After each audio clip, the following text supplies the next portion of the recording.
मतदानाच्या दिवशीच त्यांना निवडणूक आणि मतदारांचा कौल लक्षात आलेला होता आणि महायुतीमध्ये मिठाचा खडा पडू नये म्हणून मग मी तो निर्णय घेतला की त्या ठिकाणी शिवसेनेचा सहयोगी सदस्य व्हायचा आणि काहीतरी कुठेतरी महायुतीचा गोडवा अवैध ठेवायचा। त्यांनी निकालाच्या आदल्याच दिवशी एकनाथ शिंदे साहेबांना माझं हे सांगितलं होतं की तो मला कमिटमेंट करून गेलाय 100पेक्षा जास्त मतांनी निवडून येईल। शिंदे साहेबांसारखा मोठ्या मनाचा माणूस मी माझ्या आयुष्यात पाहिला नाही। मोठ्या मनाने त्या ठिकाणी त्यांनी माझं स्वागत केलं। जशी श्रीकांत शिंदेची भेट झाली तशी गिरीश भाऊची झाली आहे। मला वर्षा बंगल्यावर गिरीश भाऊ घेऊन गेले।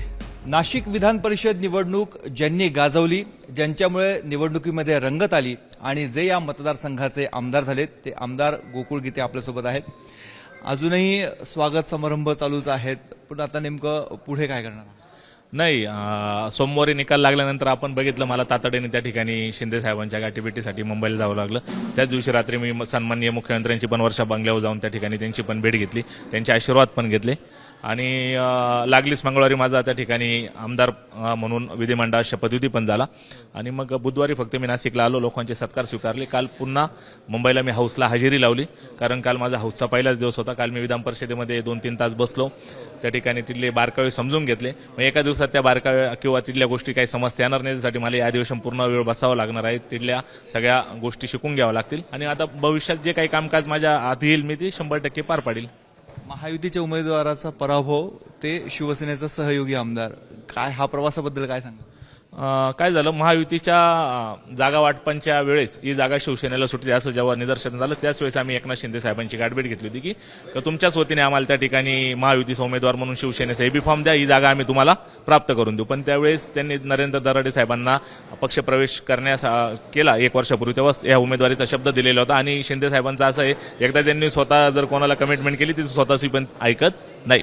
त्यांनी त्या ठिकाणी आपल्याला सांगितलं होतं की मी आता दराडेंना बांधलो गेलो आहे आणि त्यामुळे मी तुम्हाला ही उमेदवारी देऊ शकत नाही। मग नंतरच्या काळात आपण सगळ्या घडामोडी बघितल्या, माझ्या अपक्ष उमेदवारी असेल, माझा प्रचार थांबवलेला साठी झालेले मंत्री स्तरावरील प्रयत्न असो आणि पुन्हा कार्यकर्त्यांनी घेतलेली निवडणूक हातात असो, आणि त्यामुळे हा विजय सुकर झाला आणि ही जागा शिवसेनेची असल्यामुळे आणि एकनाथ शिंदे साहेब पण त्या ठिकाणी डिस्टर्ब होते किंवा नाराज होते, कारण त्यांचा उमेदवार त्या ठिकाणी पडलेला होता आणि साहेबांनी इतका प्रयत्न केला होता ही जागा निवडून आणण्यासाठी आणि महायुतीमध्ये मिठाचा खडा पडू नये म्हणून मग मी तो निर्णय घेतला की त्या ठिकाणी शिवसेनेचा सहयोगी सदस्य व्हायचा आणि काहीतरी कुठेतरी महायुतीचा गोडवा अवैध ठेवायचा।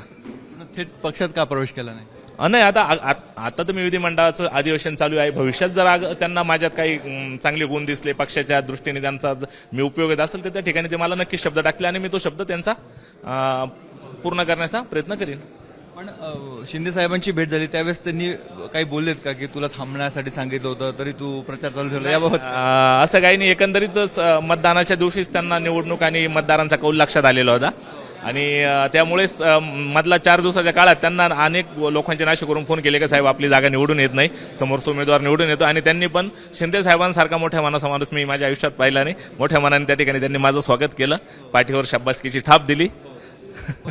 तुमच्या मनामध्ये काय चालू होतं? म्हणजे एक तर त्यांचा शब्द आपण जरी पाळला म्हटलं, टेक्निकली तो पाळला नाही, पण तुम्ही निवडून आलात, त्यांच्या समोर जातानाची काय भावना? नाही, मतदान झाल्यानंतरच मी दुसऱ्या दिवशी एक गुप्त भेट श्रीकांत शिंदे साहेबांची घेतलेली होती आणि त्यांना विश्वास दिला होता की साहेब ही जागा मी 100पेक्षा जास्त मतांनी जिंकून येईल आणि 100पेक्षा कमी मतांनी जिंकून आलो तर मी 6 वर्ष अपक्ष म्हणून काम करेल, पण 100पेक्षा जास्त मतांनी निवडून आले तर तुम्ही मला नक्की त्या ठिकाणी स्वीकाराल, ही मी त्यांना विनंती केली होती आणि त्या दृष्टीने त्यांनी निकालाच्या आदल्याच दिवशी एकनाथ शिंदे साहेबांना माझं हे सांगितलं होतं की तो मला कमिटमेंट करून गेलाय 100पेक्षा जास्त मतांनी निवडून येईल आणि मग साहेबांना त्या गोष्टीचा आनंद झाला की नाही, हा पट्ट्या अगोदर सांगून गेला होता आणि खरंच हा जिंकून आला। श्रीकांत शिंदेची तुमची भेट झाली होती? माझी त्या ठिकाणी 19 जूनलाच त्यांची सुप्रियाताई सुळे यांच्या मुलीच्या लग्नात त्या ठिकाणी आमची भेट झाली होती। बरं, आता पुढे काय करणार? म्हणजे एकतर निवडून आल्या लगेच अधिवेशनात तुम्ही सहभागी होतात, कसं वातावरण होतं? पहिलाच दिवस होता तुमचा अधिवेशन? नाही, अधिवेशनामध्ये काल काही विषयांच्या लक्षवेधी चांगल्या प्रकारे मांडले गेले, मंत्री स्तरावरून त्याचे उत्तर पण व्यवस्थित दिले गेले। आता नाशिकचे पण काही प्रश्न आहे, मला त्या ठिकाणी संधी मिळाली तर नाशिकमधल्या अनेक प्रश्नांवर मी लक्षवेधी मांडण्याचा प्रयत्न करील। त्या लक्षवेधीच्या माध्यमातून नाशिकच्या ज्या विकासाचा काही खोडा घातला जातोय तो कसा सुटसुटीत होईल यासाठी मी प्रयत्न करेन। जसा मुलांचा शाळेचा पहिला दिवस होता तसा तुमचा अधिवेशनाचा पहिला दिवस होता, काय फरक जाणवला? नाही, खूप छान होता। शाळेच्या पहिल्या दिवसासारखाच हा दिवस होता, त्या ठिकाणी उत्स्फूर्त प्रतिसाद मिळाला। विधिमंडळात जे काही माझे सहकारी सदस्य आहे, ज्येष्ठ सदस्य, त्यांनी माझं व्यवस्थित स्वागत केलं, मला त्या ठिकाणी मान सन्मान दिला, व्यवस्थित बसवून घेतलं, प्रत्येकाने मला जवळ बोलवलं, प्रत्येकाजवळ मी 10-15 मिनिटं बसलो आणि काल माझी जागा पण निश्चित झाली त्या ठिकाणी बसण्याची, त्यामुळे कालचा दिवस निश्चितच चांगला होता। आता नाशिकसाठी काय करणार तुम्ही? जे बघा आता नाशिकमध्ये आगामी काळात कुंभमेळा होत आहे. कुंभमेळ्याचे धर्तीवर खूप मोठी विकास कामं नाशिकमध्ये होत आहे. पण ते विकास कामं होत असताना नाशिककरांना खूप त्या ठिकाणी त्रास सहन करावा लागतो. तो त्रास कमी करण्यासाठी आणि हे कामं प्रगतीपथावर लवकरात लवकर कसे पूर्ण होतील यासाठी मी मंत्री स्तरावर काही त्या ठिकाणी बैठका लावण्यासाठी अर्ज देणार आहेत आणि बघूया मग पुढे काय होतं. कुठली लक्षवेधी तारांकित प्रश्न वगैरे असं काही आहे? अजून तसं काही निश्चित नाही, पण सोमवार नंतर जसं काय वाटलं तर मी 100% करील. काही नगर परिषदांचे पण विषय आहे, काही पंचायतीचे नगर परिषदांमध्ये कन्व्हर्जन करायचे असे पण काही विषय माझ्या कानावर आलेले आहे. मी त्या 10 जुलैच्या अगोदरचे विषय लक्षवेधी थ्रू किंवा औचित्याचा मुद्दा मांडून त्या ठिकाणी विधान भवनात विधिमंडळात मांडेल. ज्या मतदारांनी मतदान केलंय त्यांचा काही दौरा करणार आहात, त्यांच्या भेटीगाठी काही घेणार? 10 जुलैपर्यंत अधिवेशन असल्यामुळे मला ते आता लगेच शक्य नाही, पण 10 जुलैनंतर मी प्रत्येक नगर परिषदेशी त्या ठिकाणी जाऊन गाठभेट घेणार आहे सदस्यांची. गिरीश भाऊंशी काही भेट? गिरीश वंशी शपथविधीच्या दिवशी विधिमंडळात भेट झाली तेवढीच, बाकी काल अशी माझी त्यांची भेट नाही झाली. काल मला फक्त एकनाथ शिंदे साहेब भेटले. आपले राज्याचे गृहराज्यमंत्री योगेश कदम साहेबांनी त्या ठिकाणी त्यांच्या दालनात बोलवून माझा सत्कार केला आणि काल मुख्यमंत्री साहेबांची पण एक धावती भेट माझी संध्याकाळी झाली.